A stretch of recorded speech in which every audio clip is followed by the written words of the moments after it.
The morning sun barely kissed the horizon when Helene Porter pulled into the gravel parking lot of River Pine Elementary. She loved these quiet moments before the chaos of 23 kindergartners descended upon her classroom. The air smelled of dew and pine, and the old brick building stood dignified against the pale sky. River Pine was the kind of small American town where everyone knew everyone, where Friday night football games drew the whole county, and where nothing much ever happened. That was about to change. Helene unlocked her classroom door, the American flag hanging by the entrance fluttering gently in the morning breeze. She flipped on the lights that buzzed and flickered before settling into a steady hum. She arranged colorful alphabet blocks on the reading rug and checked that the goldfish, Mr. Bubbles, had survived another night. At 7:45, the hallways began filling with small voices and the shuffle of tiny sneakers. Helene positioned herself at the door, greeting each child with a smile and a gentle touch on the shoulder. "Good morning, Marcus. I love your dinosaur backpack." "Morning, Sophia. Did you bring your show and tell?" Then she saw her, Amara Wells, moving slowly down the hallway, her small frame leaning to one side as she struggled with something large. It was a bright blue picnic cooler, the kind families took to summer barbecues or 4th of July celebrations. It looked almost as big as the little girl carrying it. Amara's dark curls were pulled back in a messy ponytail, and her brown eyes looked tired, older than 5 years should allow. "Good morning, Amara," Helene said, concern creeping into her voice. "That's quite a load you're carrying. What do you have there?" "My lunch," Amara said quickly, not meeting her teacher's eyes. "That's a pretty big cooler for lunch, sweetheart. Here, let me help you." "No." Amara's voice rose sharply, and she clutched the cooler tighter against her chest. Several children turned to look. "I can do it. I have to keep it with me." Helene knelt down to Amara's level, her teacher instincts firing on all cylinders. Something was wrong. She could see it in the way Amara's hands trembled, in the dark circles under her eyes, in the way she held that cooler like it contained the crown jewels. "Okay, honey. You can bring it to your cubby for now. We'll talk about it in a minute, all right?" Amara nodded and shuffled into the classroom, hauling the cooler with visible effort. She placed it in her cubby but didn't let go of the handle. The other children streamed in, chattering about cartoons and breakfast cereals, oblivious to the small drama unfolding in the corner. Circle time began at 8 o'clock. Helene sat in her rocking chair while the children arranged themselves on the colorful rug.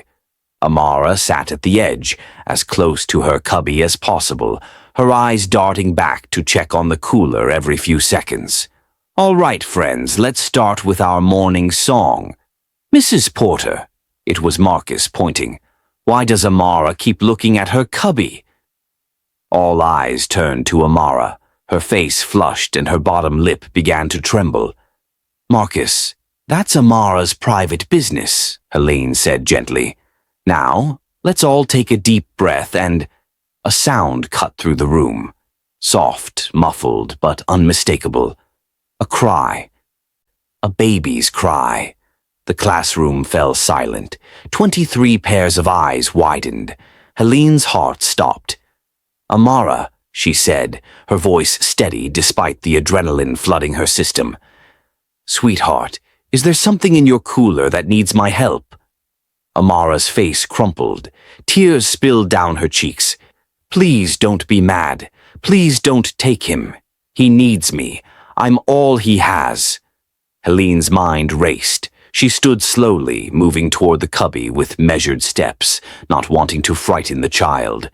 "Honey, I'm not mad, I promise, but I need to see what's in the cooler. Can you help me open it?"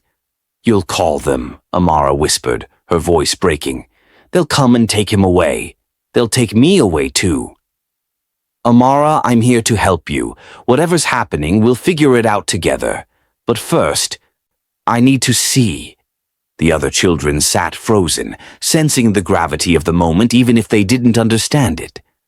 Helene reached the cubby and knelt beside Amara, who had wrapped both arms around the cooler. Another cry emanated from inside, stronger this time, more insistent. "Sweetheart, someone in there needs help right now. Please let me help." Amara's grip loosened. Her small hands shook as she unlatched the cooler. Helene lifted the lid, and time seemed to stop. Inside, nestled between two damp kitchen towels printed with sunflowers, lay a tiny newborn baby. His skin was dusky pink, his eyes squeezed shut, his miniature fists waving in the air. He couldn't have been more than a few days old. The umbilical cord stump was still visible, crudely tied with what looked like dental floss. "Oh my God," Helene breathed. Her hands flew to her mouth. "Oh my God, Amara, this is a baby, this is a real baby." "His name is Tobias," Amara said softly, fresh tears streaming down her face. "He's my brother. Mama had him at home, but she got real tired after. She sleeps all the time now. And Grandma Martha, she doesn't remember things anymore. She forgot to feed him yesterday. I had to bring him here. I had to keep him safe." Helene's professional training kicked in even as her heart shattered. She looked at Amara, this tiny 5-year-old who had somehow been carrying the weight of the world on her shoulders, and saw not a child, but a survivor. "You did good, Amara. You did so good bringing him here. You kept him safe. Now I'm going to help you keep him safe, okay? But I need to make some phone calls. Can you sit with him while I do that?" Amara nodded, her whole body trembling. She reached into the cooler and gently stroked the baby's cheek. "I told you we'd be okay, Toby. I told you." Before we dive in, drop a comment and let us know where you're watching from. We'd love to hear from you. If you enjoy educational stories like this, be sure to like the video, subscribe, turn on the notification bell, and share it with someone who'd love it too. Helene's hands shook as she pulled out her cell phone and stepped into the hallway. She called the principal first, her voice barely above a whisper, trying to explain the impossible situation unfolding in her classroom. Then she called 911, requesting immediate medical assistance and child protective services. "Yes, I understand how it sounds," she said into the phone, her voice cracking. "I have a newborn infant in a cooler in my kindergarten classroom. The sister, she's 5 years old. She brought him to school. Please hurry." Within 10 minutes, the school became a flurry of activity. Principal Jefferson arrived first, his face pale as he peered into the cooler. The school nurse, Carol, rushed in with a blanket and began a preliminary assessment of baby Tobias while keeping him warm. The other children had been quietly moved to the neighboring classroom by the teaching assistant, their confused whispers echoing down the hallway. 2 paramedics arrived, their equipment clattering as they knelt beside the cooler. The older one, a woman with kind eyes and graying hair, spoke softly to Amara. "Hi there, sweetheart. My name's Jenny. Can you tell me when your baby brother was born?" Amara's eyes were wide with fear. "I don't know the day, but it was nighttime. Mama made loud noises, and then he came. That was when the moon was really big. I counted 4 sleeps. 4 days. This baby was 4 days old, and a kindergartner had been his primary caregiver." Jenny examined Tobias with practiced efficiency. "He's dehydrated, but breathing well. Temperature's a bit low. We need to transport him to Starlight Regional right away." "No." Amara lunged forward, trying to grab the cooler. "You can't take him. He needs me. I'm the only one who knows how to hold him right." Helene caught Amara gently, wrapping her arms around the sobbing child. "Amara, baby, listen to me. The doctors need to make sure Tobias is healthy. They're going to take care of him at the hospital. He's going to be okay." "But what if he cries? He only stops crying when I hum to him. What if they don't know?" Jenny knelt down, her eyes level with Amara's. "Then you'll have to teach me your song, okay? Can you do that?" Through her tears, Amara hummed a soft, wordless melody. It was simple and sweet, the kind of tune a child might make up on a lonely afternoon. Jenny listened carefully, then hummed it back. Amara nodded, a small gesture of approval. As the paramedics carefully transferred Tobias to a proper infant carrier, a black sedan pulled into the parking lot. A tall African-American man in his late 30s stepped out, wearing a button-down shirt and carrying a leather messenger bag. He had the bearing of someone who had seen too much, yet his eyes still held compassion. "That's Darius Linwood," Principal Jefferson murmured to Helene. "He's with Child and Family Services. He's one of the good ones." Darius entered the classroom with quiet authority. He took in the scene. The cooler, the paramedics preparing to transport the infant, the terrified little girl clinging to her teacher, the cluster of concerned adults trying to make sense of it all. "Hello, Amara," he said, his voice gentle. "My name is Darius. I'm here to help make sure you and your brother are safe. Can we talk for a few minutes?" "Are you going to send me away?" Amara asked, her voice small and broken. "I'm going to make sure you're taken care of. That's my job. But first, I need to understand what's been happening at home. Is that okay?"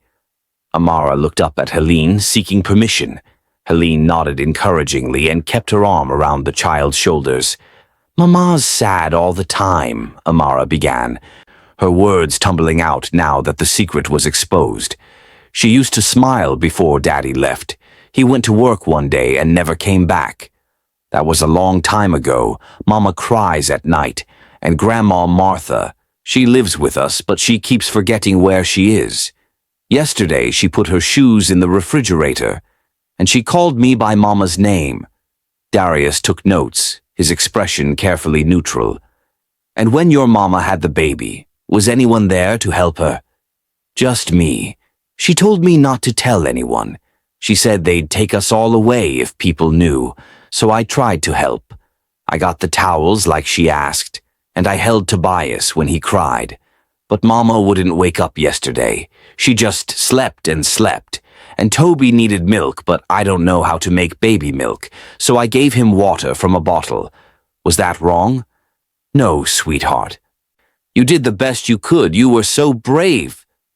The ambulance doors closed with Tobias inside, and the sound seemed to echo through Amara's entire body. She let out a wail that made every adult in the vicinity flinch. It was the sound of a child who had been holding everything together, finally falling apart. "He's going to be okay," Helene whispered, rocking Amara gently. "He's going to get all the help he needs. And so are you." But Amara's sobs didn't stop. "I promised him. I promised I'd keep him safe. And now he's gone." Darius watched the scene unfold, his jaw tight. He'd been in this line of work for 12 years, had seen poverty and neglect and abuse in forms that haunted his dreams. But there was something particularly heartbreaking about a child who had tried so hard to be the adult, to hold a collapsing family together with nothing but love and determination. He made another call, this one to the office. "We need a full intervention team at the Wells residence immediately. Mother possibly incapacitated, grandmother with suspected dementia, and a newborn that's been without proper care for 4 days. 5-year-old has been acting as primary caregiver. This is critical." As he hung up, he turned to Helene. "I'm going to need to take Amara with me for a proper interview and assessment. Can you accompany us? She seems to trust you." "Absolutely. Whatever she needs." Darius looked down at Amara, who had quieted to hiccuping sobs against Helene's shoulder. "Amara, we need to go talk some more, and then we're going to go check on your mama and your grandma. Mrs. Porter is going to come with us." "Is that okay?" Amara nodded weakly. "Can I see Tobias after?" "We'll do everything we can to make that happen, I promise." They loaded into Darius's sedan. Amara buckled into the back seat with Helene beside her. As they pulled out of the school parking lot, Amara pressed her face against the window, watching River Pine Elementary disappear behind them.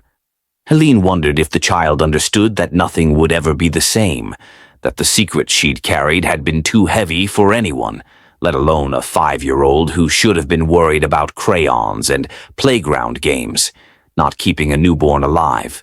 The world Amara had known was ending, but maybe, just maybe, a better one could begin. Starlight Regional Medical Center sat on the edge of River Pine, a modest 2-story building that served 3 counties. The emergency department was quiet that Tuesday morning, the usual lull between the breakfast rush and lunchtime accidents. When the ambulance carrying Tobias Wells arrived, it shattered that peace. Dr. Kira Bolton was halfway through her coffee when the call came over the intercom. She was a pediatrician who had seen her share of difficult cases in rural America, places where healthcare was sparse and poverty ran deep. But nothing quite prepared her for the sight of a 4-day-old infant who had been surviving on tap water and the desperate love of his kindergarten-aged sister. "Okay, little man," she murmured as the paramedics wheeled him in. "Let's see what we're working with."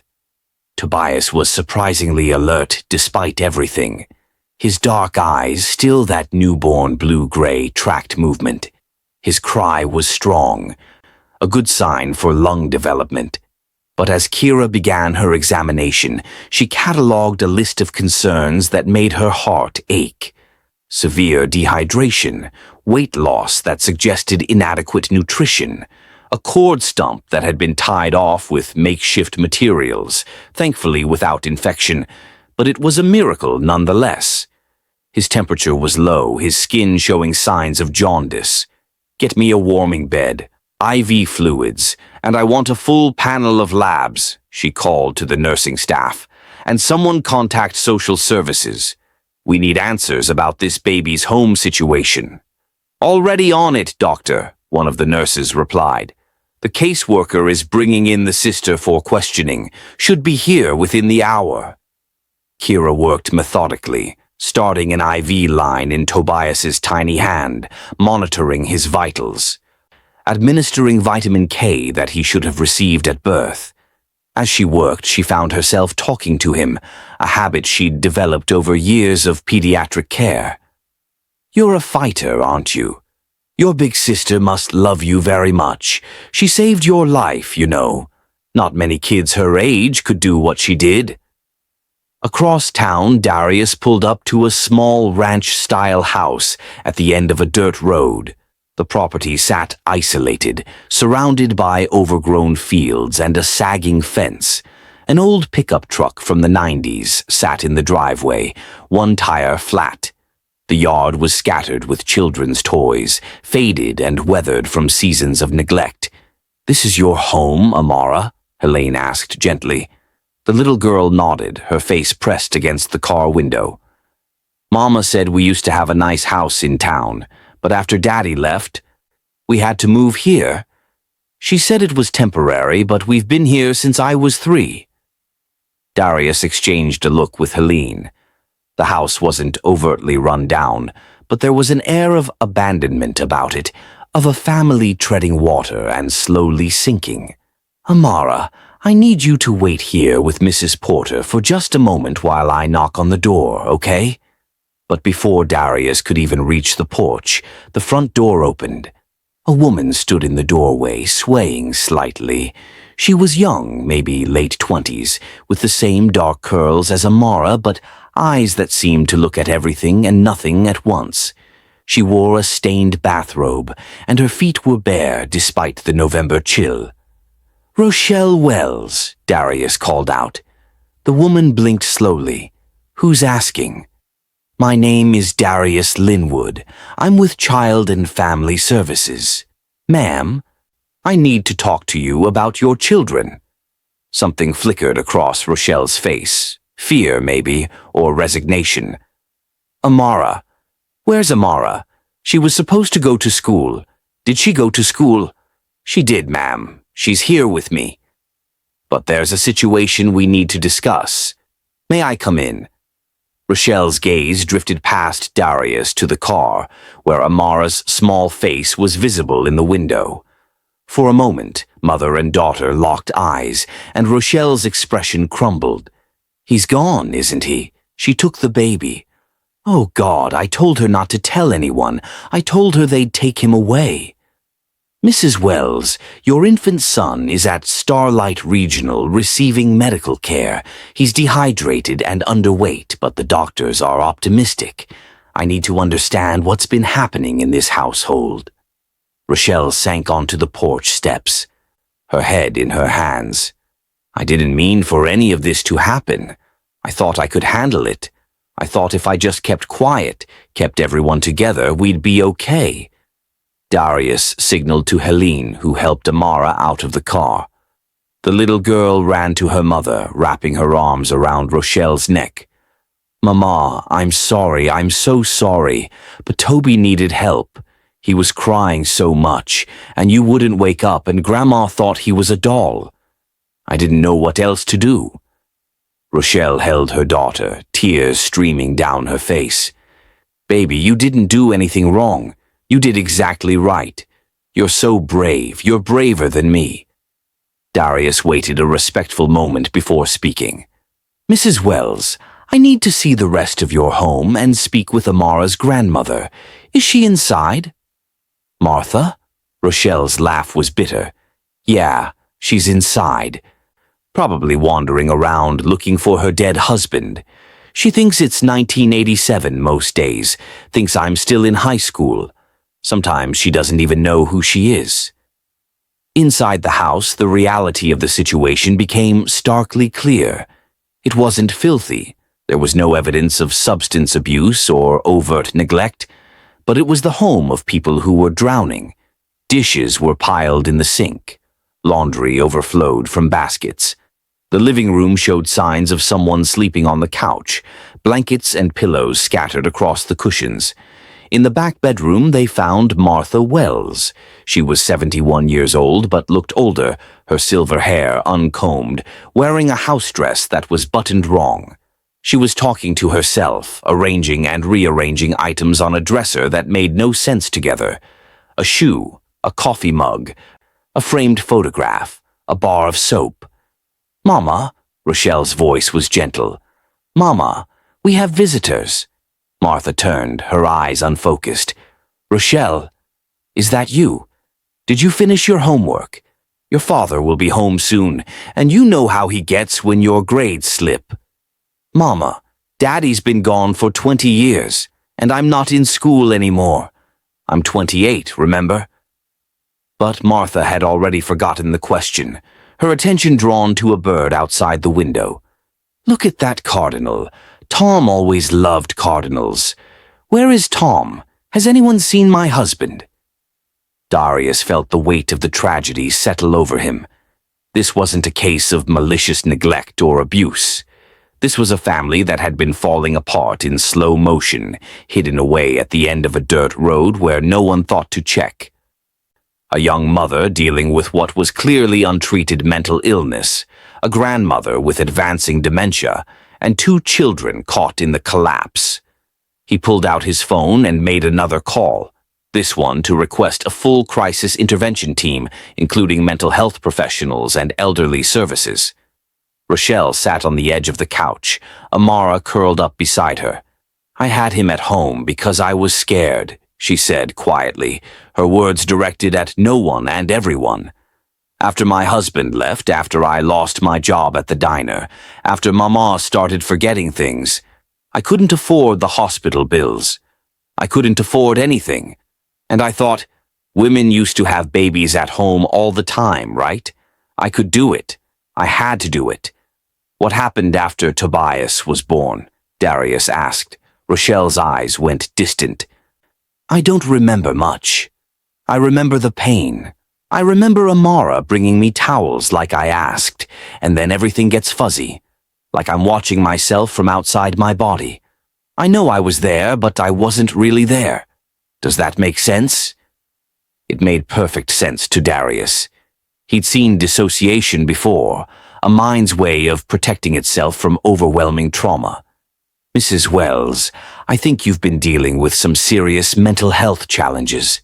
Possibly postpartum depression, maybe PTSD from earlier trauma. Have you ever received treatment? I can't afford a therapist. I can barely afford food. There are programs, resources. We can help with that. But right now, I need to be honest with you. Your children cannot stay in this environment. It's not safe for them, and it's not safe for you. Amara's grip on her mother tightened. No, you can't split us up. Mama needs me. Toby needs me. Helene moved closer, sitting on the other side of Amara. Sweetheart, remember what Mr. Linwood said. His job is to keep everyone safe. Sometimes that means making hard choices. But we're a family, Amara sobbed. Families stay together. Rochelle pulled her daughter close, her own tears falling into Amara's hair. Baby, listen to me. I love you more than anything in this world. You and Tobias. You're everything to me. But I'm sick. In my head, I'm sick. And I need help to get better. Real help. The kind of help where I might need to go away for a little while. How long? I don't know. But you need to be somewhere safe while I figure it out. You need to be a kid again.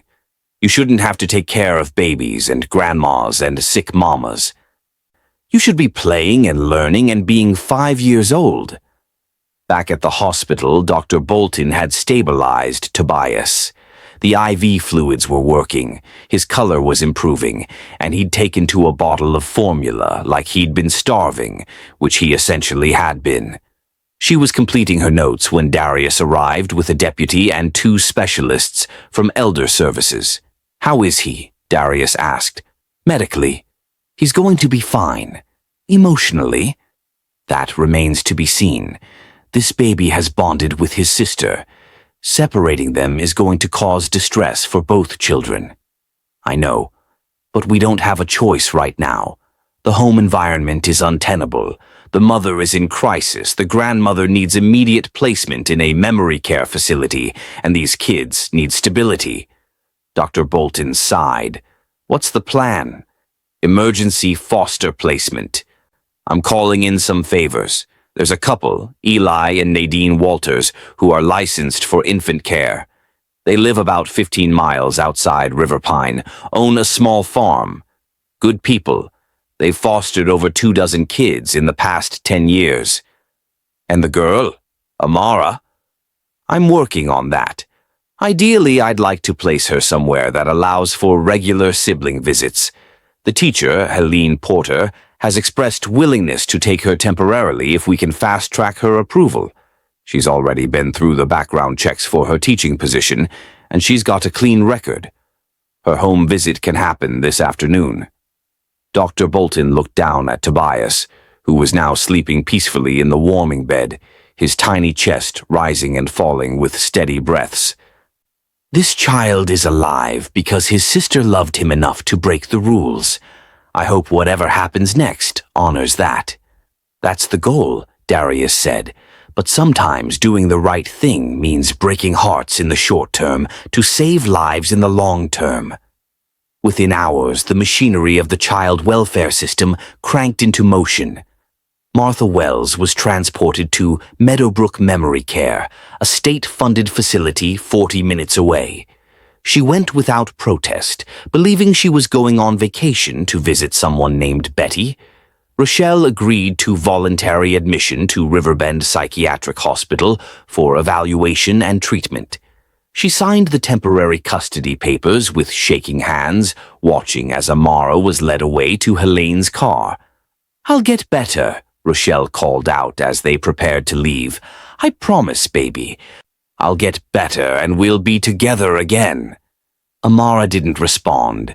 She was cried out, empty, a 5-year-old who had just watched her entire world disintegrate in the span of a single day. Helene drove Amara to her own home, a modest 2-bedroom house on Oak Street with a front porch and a swing.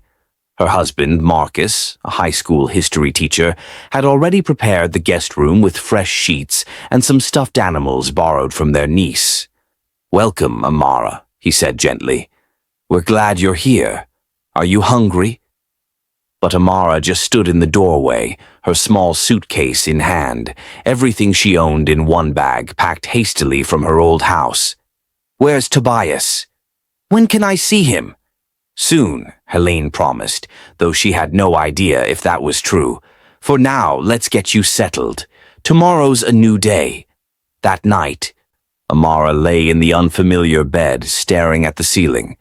Through the wall, she could hear Helene and Marcus talking in low voices, discussing her future like she was a problem to be solved. And maybe she was. Maybe her whole family was just a problem, broken pieces that didn't fit anywhere. She pulled the blanket over her head and hummed the song she'd taught the paramedic, the song she sang to Tobias when he cried. She hummed it until her voice was hoarse, until sleep finally claimed her. And in her dreams, she held her baby brother close, and everything was the way it used to be, before the world fell apart. 15 miles away, in a farmhouse surrounded by rolling fields and the distant sound of cattle, Tobias Wells was being held by Nadine Walters for the first time.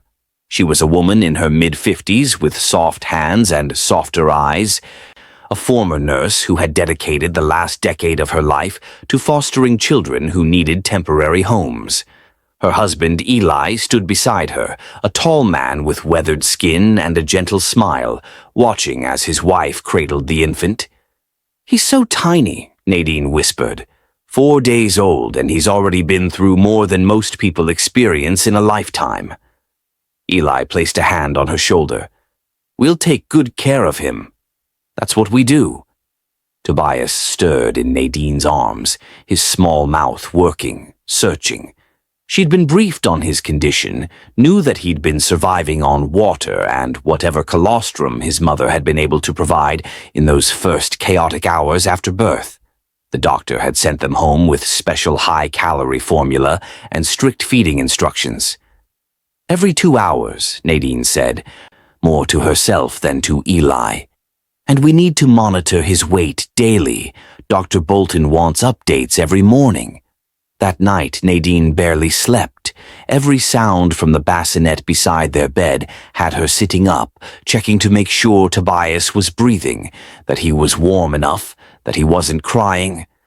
But he was a quiet baby, perhaps too quiet for a newborn. It worried her. "He's learned not to cry too much," she told Eli in the dark hours before dawn. "Think about it. When he cried at home, no one could help him consistently. His sister tried, but she was just a baby herself. He's learned that crying doesn't always bring comfort." "Then we teach him different," Eli said firmly. "We teach him that he's safe now, that when he needs something, someone will be there." The next morning, Amara woke in Helene's guest room disoriented and panicked. For a moment, she couldn't remember where she was. Then it all came flooding back. The school, the discovery, the hospital, her mother's tears, the social workers taking everyone away to different places. Helene knocked softly on the door. "Amara? Sweetheart, I made pancakes, your favorite, remember? You told me once that your grandma used to make them every Saturday." Amara emerged from the room, her hair tangled, her eyes swollen from crying. "Grandma doesn't remember how to make pancakes anymore. Last time she tried, she put salt in them instead of sugar." The simple statement broke Helene's heart. She guided Amara to the kitchen table where Marcus had already set out syrup and butter, but Amara just stared at the food, not touching it. "Where's Tobias right now?" she asked. "Is he scared? Does he know where I am?" "He's with a very kind family called the Walters," Helene explained. "They take care of babies who need special help. They're making sure he gets everything he needs." "But he needs me. I'm the one who knows his song. I'm the one who knows he likes to be held on the left side, not the right. I'm the one who—" Her voice broke. "I'm his sister." Marcus knelt beside her chair.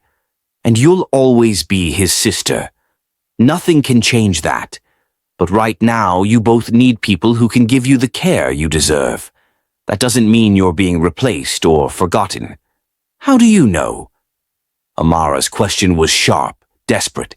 "How do you know they won't just forget about me? Daddy forgot about us. He left and never came back. What if Mama forgets too? What if Tobias grows up and doesn't even know who I am?"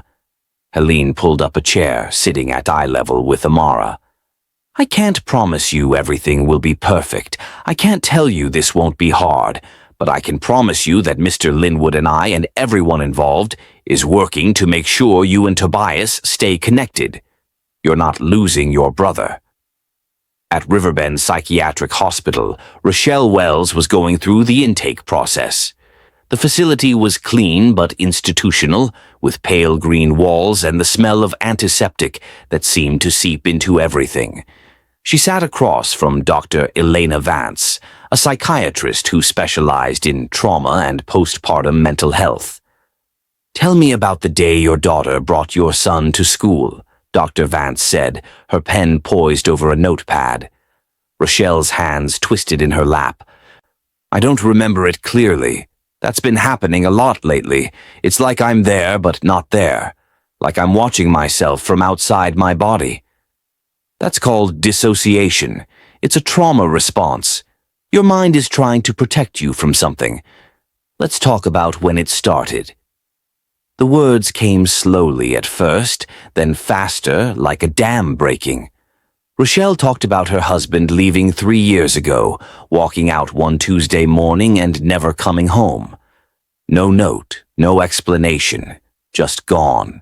She talked about the financial collapse that followed, losing their house in town, moving to the isolated property with her mother. She talked about watching Martha's mind slowly slip away, the woman who raised her becoming a stranger who sometimes didn't recognize her own daughter. "And then I found out I was pregnant," Rochelle said, her voice barely above a whisper. "I hadn't been with anyone since my husband left. The baby was his. One last piece of him. I thought maybe it would give me something to hold on to, a reason to keep going. But then the pregnancy was so hard I was sick all the time. I had no money for proper prenatal care. I went to the free clinic twice, but after that, I just couldn't make myself go back." "Why not?" "Because every time I went, they asked questions about my living situation, about Amara, about whether I had support, and I was so scared they'd see the truth, that I was barely holding it together, that my mother needed more care than I could give her, that Amara was raising herself half the time because I couldn't get out of bed. I was terrified they'd take my daughter away, so I stopped going." Dr. Vance made notes. "And when Tobias was born? I remember the contractions starting. I remember sending Amara to get towels and telling her everything would be okay. I remember the pain, and then..." She closed her eyes. "It's like someone turned off the lights in my head.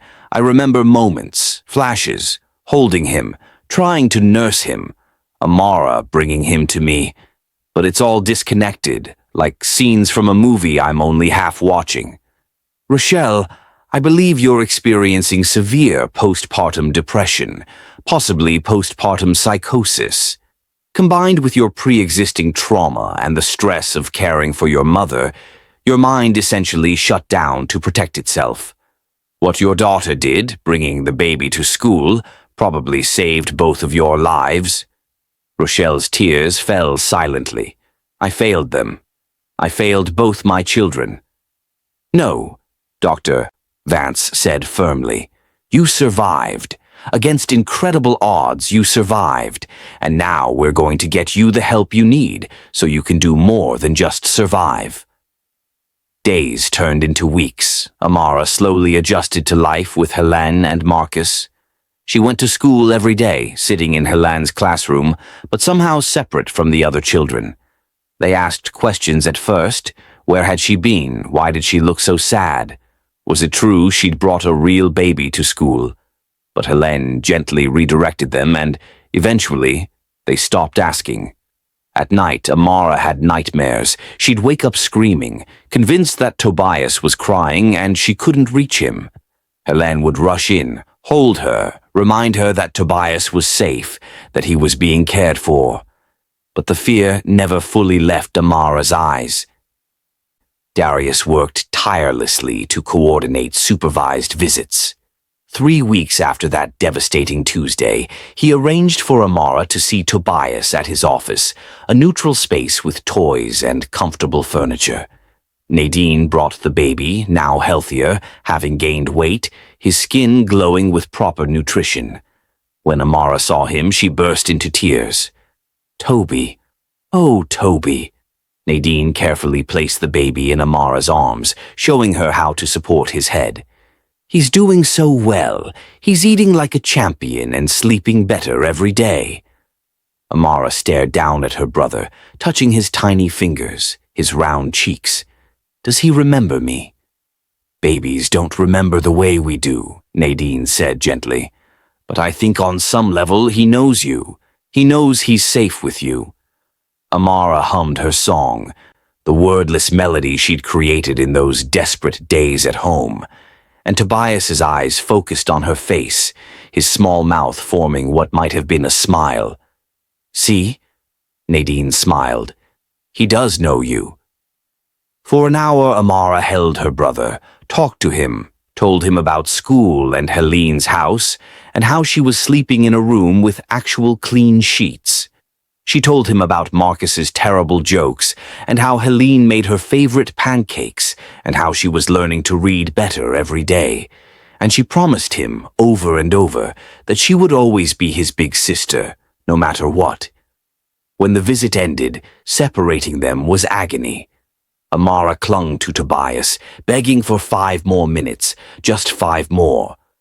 Helene had to gently pry her away while Nadine took the baby back, and Amara's screams echoed through the building. "This is cruel," Helene said to Darius afterward, holding a sobbing Amara. "She's bonded with this baby. Every visit we do, every separation, it's traumatizing her all over again." "I know," Darius said, his voice heavy. "But what's the alternative? Keep them completely separated? That's worse. At least this way they maintain a connection. And I'm working on something, a way to increase visits, maybe even arrange for overnight stays once everything is more stable." At Riverbend, Rochelle was making progress.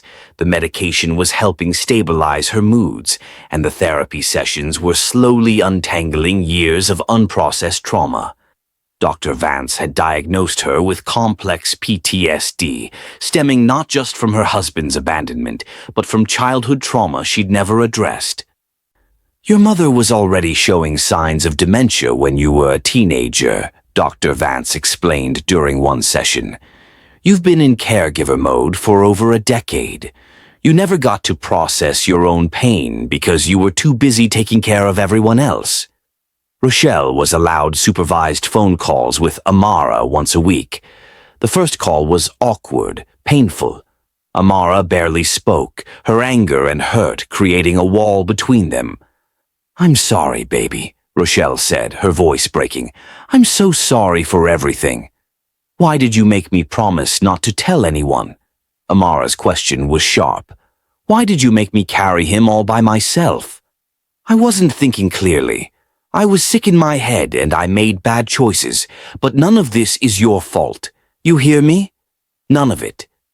By the 4th call, Amara started talking more.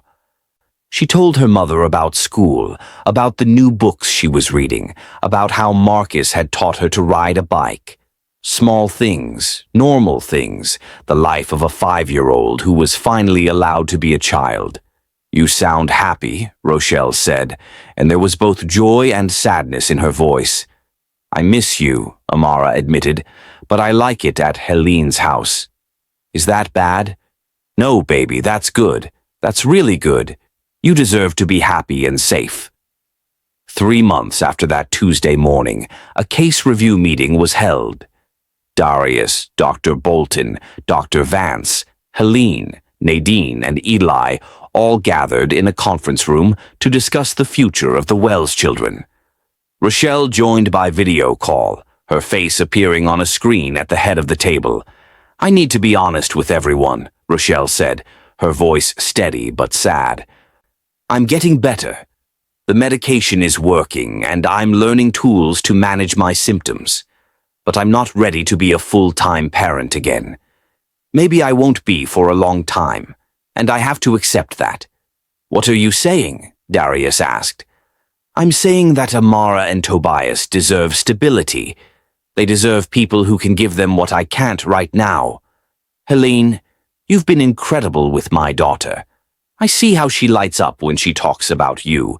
And Nadine, Eli, the photos you send of Tobias, he looks so healthy and happy. That's because of you." She took a shaky breath. "I want to formally request that you both consider long-term guardianship. Not adoption. Not yet. I'm not ready to let go completely. But guardianship with regular visits, with me staying involved but not having the pressure of full custody." The room was silent for a moment. Then Helene spoke. "Are you sure? Rochelle, if you need more time..." "I've had time. 3 months of intensive therapy, medication, processing. And I've realized that loving my children means doing what's best for them, even if it breaks my heart. Right now, what's best is letting them grow up in stable homes with people who can give them everything they need." Nadine wiped tears from her eyes. "We'd be honored to continue caring for Tobias. He's already part of our family." Helene looked at Marcus, who nodded. "Amara is welcome in our home for as long as she needs. Forever, if that's what's right." Darius pulled out paperwork. "Then let's start the process. We'll need court approval, background checks, home studies. But if everyone is in agreement, we can begin working toward permanent guardianship for both children." That evening, Amara sat on Helene's porch swing, watching fireflies dance in the gathering dusk. Helene sat beside her, gently pushing the swing with her foot. "Mr. Linwood called," Helene said carefully. "He said you might be staying with us for a long time. How do you feel about that?" Amara was quiet for a moment. "Will I still get to see Mama? And Tobias?" "Yes, that's part of the plan. You'll have regular visits with both of them. And Mama won't be alone? She'll have doctors and therapists helping her. She's getting better every day." Amara leaned against Helene's shoulder. "Then I think it's okay. Is it bad that I'm not sad about staying here?" "Oh, sweetheart, no, it's not bad at all. You can love your mama and still be happy here. Love doesn't work like that. It doesn't run out or get used up. You can love lots of people. Like how I love Tobias and I love Mama and I love you." Helene's eyes filled with tears. "Yes, exactly like that." 6 months after that life-changing Tuesday, the pieces of a new life had begun to fall into place. Tobias was thriving under the Walters' care, now a chubby, smiling baby who had caught up on all his developmental milestones. He could roll over, track objects with his eyes, and his laugh, a gurgling sound of pure joy, had become Nadine's favorite sound in the world. Amara had blossomed in ways that seemed almost miraculous. The dark circles under her eyes had faded. She smiled more, played with other children at school, and had even made a best friend, a girl named Sophie who invited her for playdates and sleepovers. She was reading at a 2nd grade level, her teacher reporting that once the stress had been lifted, her natural intelligence had emerged like a flower finally getting sunlight. But the connection between the siblings remained the most important thread in the tapestry they were weaving. Darius had worked with all parties to establish a visitation schedule that honored the bond between Amara and Tobias. Every Saturday, they met at a local park or at Helene's house, sometimes at the Walters farm. These weren't clinical, supervised visits anymore. They were family gatherings. One sunny Saturday in May, everyone converged at the Walters property for a picnic. Nadine had prepared fried chicken and potato salad. Helene brought her famous chocolate chip cookies. Marcus set up a badminton net that no one used but looked festive anyway, and Eli had mowed a special area near the pond where they could spread blankets and watch the ducks. Amara spent most of the afternoon lying on a blanket with Tobias, making faces at him, singing her song, watching as he grabbed at her fingers with surprising strength. At 8 months old, he was a completely different baby from the tiny, malnourished newborn she'd carried to school in a cooler. "Look, Helene, look," Amara called out. "He's trying to say my name. Listen." Tobias babbled, strings of consonants and vowels that meant nothing and everything. But when he looked at Amara, there was recognition in his eyes, a connection that had survived separation and trauma. "He definitely knows his big sister," Nadine said, sitting down beside them. "Every time we show him your picture, he gets excited. We talk about you every day." "Really?" Amara's face lit up. "Really? We tell him about his brave sister who saved his life, and when he's old enough to understand, we'll tell him the whole story. He'll know what you did for him." Across the blanket, Rochelle sat with Helene and Dr. Vance, who had agreed to attend the gathering as both a professional and a support. Rochelle had been released from Riverbend 2 months earlier, but was continuing intensive outpatient treatment. She lived now in a small assisted living apartment in town, part of a program for people with mental health challenges who needed structured support. She looked different, healthier. Her eyes were clear, her movements more purposeful. The medication had stabilized her moods, and the therapy had given her tools to manage her PTSD symptoms. But there was a sadness that lingered, the grief of a mother who had made the hardest choice of her life. "She's so different," Rochelle said quietly, watching Amara play with Tobias. "She's actually a kid now." "She's healing," Dr. Vance said. "Children are remarkably resilient when given the right support. I robbed her of so much, years of her childhood, making her take care of things no child should have to handle." Helene reached over and squeezed Rochelle's hand. "You survived impossible circumstances, and now you're doing the brave thing, putting your children's needs first. That's not failure, Rochelle. That's love." Later in the afternoon, Rochelle had her own time with the children. She sat on the blanket with Amara on one side and Tobias on the other. Both her babies within reach, but not fully hers. It was a bittersweet tableau that made everyone watching ache a little. "Mama, watch this," Amara said, doing a cartwheel on the grass. It was wobbly and imperfect, but her face glowed with pride. "That's wonderful, baby," Rochelle clapped. "When did you learn to do that?" "Marcus taught me, and I'm learning to swim too. And I'm reading chapter books now. Want to hear about the one I just finished?"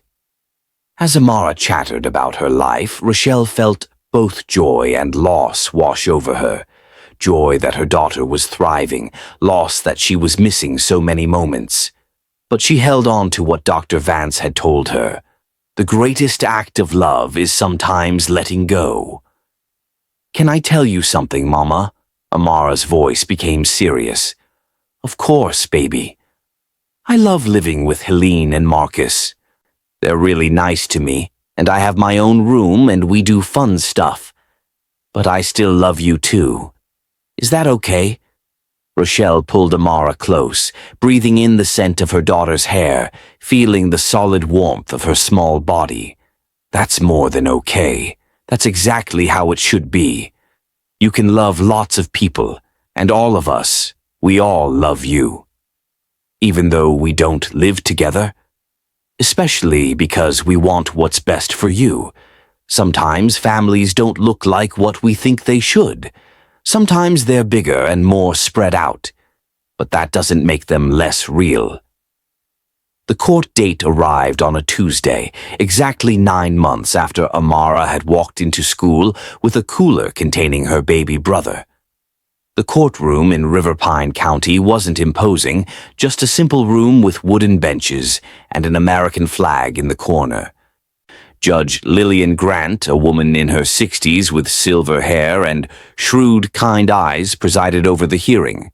Everyone was present. Darius sat at one table with his files and reports.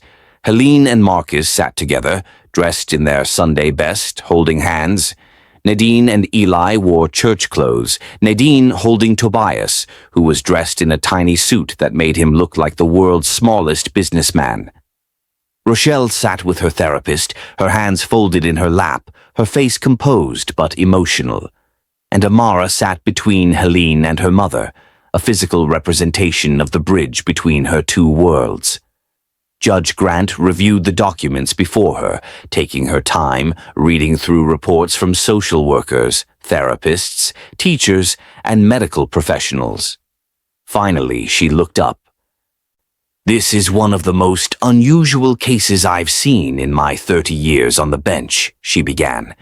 "Not because of the circumstances that brought these children into the system, though those are certainly tragic, but because of what happened afterward.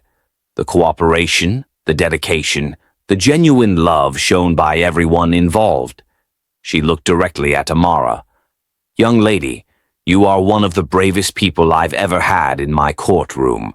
What you did, bringing your brother to school, asking for help when you didn't know what else to do, that saved both your lives. I want you to know that." Amara nodded, her eyes wide. Judge Grant continued. "Mrs. Wells, I've read Dr. Vance's reports extensively. I understand you've made remarkable progress in your treatment and that you're committed to continuing your recovery. I also understand you've made a difficult but loving choice regarding your children's future." "Yes, Your Honor," Rochelle said, her voice steady. "I love my children more than anything.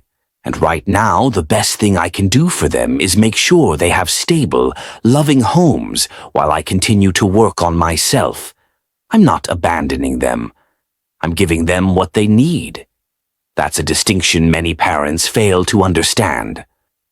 Judge Grant turned to Helene and Marcus. "Mrs. and Mr. Porter, you've opened your home to Amara with no expectation of compensation or recognition. You've provided her with stability, education, and love. Are you prepared to continue this commitment long-term?" "Absolutely, Your Honor," Helene said. "Amara has become part of our family. We're honored to be her guardians." "And Mr. and Mrs. Walters, you've fostered dozens of children over the years. Are you prepared to provide long-term guardianship for Tobias?" Eli spoke for the first time, his voice deep and certain. "Your Honor, we've loved every child who's come through our home. But Tobias, he's special. We'd like to eventually pursue adoption if Mrs. Wells is willing, but for now, we're committed to guardianship with open contact." Judge Grant made notes, then looked at all parties again. "Here's what I'm ordering. Legal guardianship of Amara Wells will be granted to Helene and Marcus Porter, with open visitation rights for Rochelle Wells. Legal guardianship of Tobias Wells will be granted to Eli and Nadine Walters, also with open visitation. Additionally, I'm mandating that regular sibling visits continue, no less than twice monthly, to maintain the bond between Amara and Tobias." She paused, her expression softening. "I'm also ordering that all parties continue to work together to create what I'm going to call an extended family network. These children have been through trauma, but they've also been surrounded by people who genuinely care about their well-being. That's rare and precious. Don't lose it.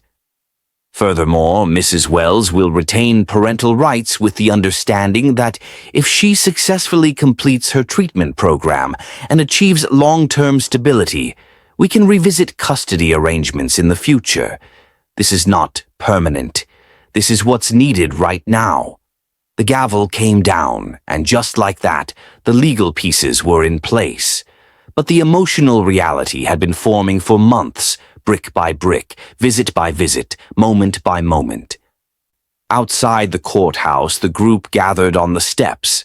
Tobias had fallen asleep against Nadine's shoulder, worn out by the unusual surroundings. Amara stood between Helene and Rochelle, holding both their hands. "So what happens now?" Amara asked. "Now we keep doing what we've been doing," Darius said, crouching down to her level.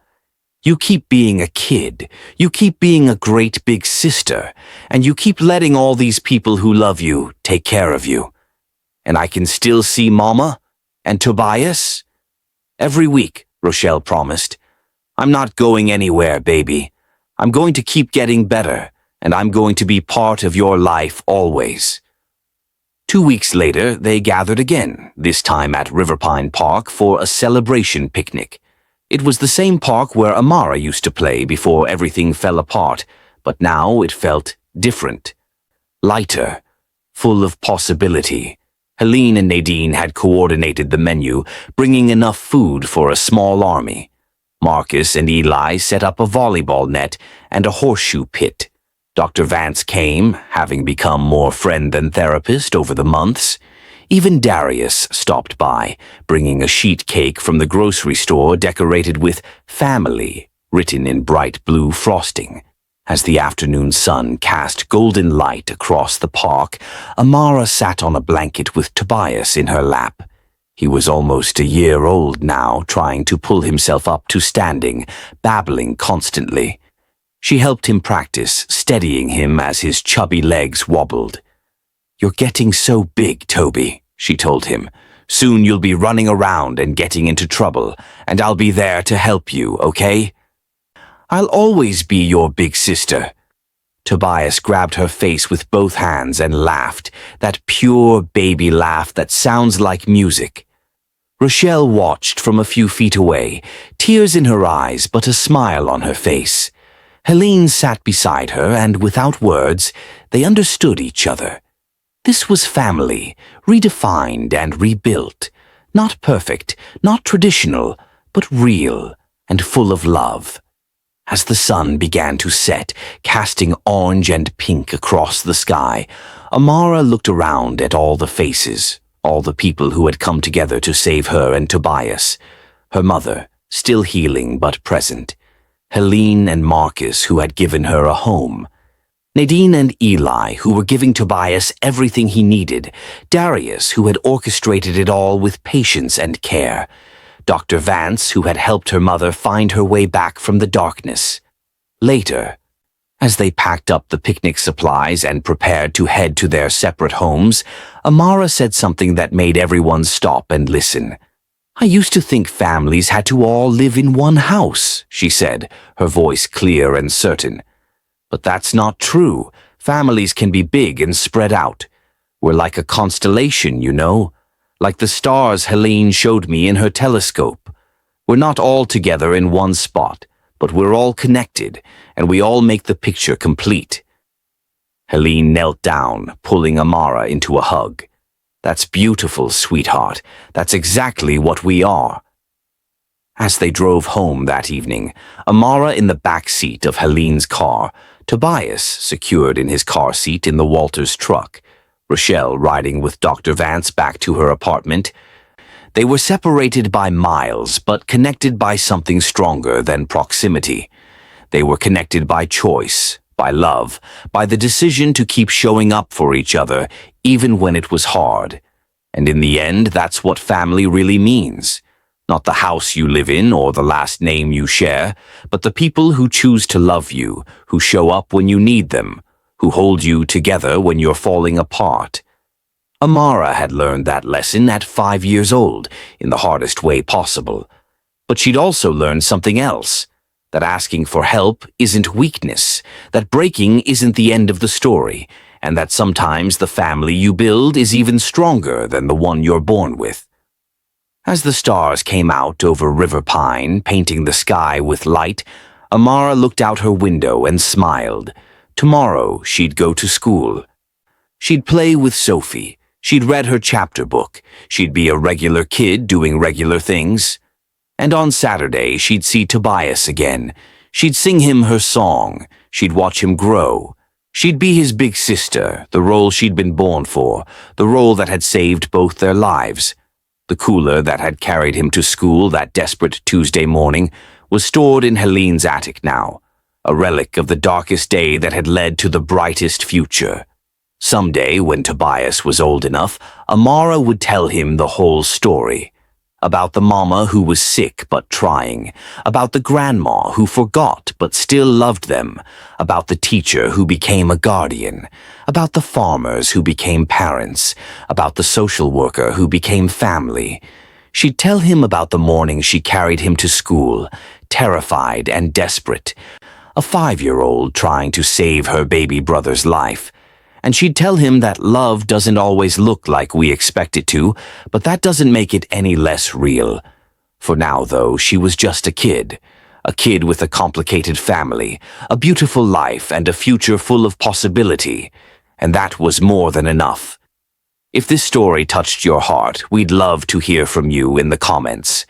Have you ever experienced a non-traditional family structure?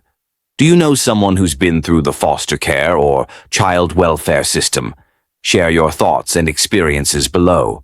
And if you found value in Amara's story, please hit that like button, subscribe to our channel for more powerful, true-to-life stories, and share this video with someone who needs to hear this message today. Stories like these remind us that families come in all forms, and that love, not blood, is what truly binds us together. Thank you for watching, and we'll see you in the next story.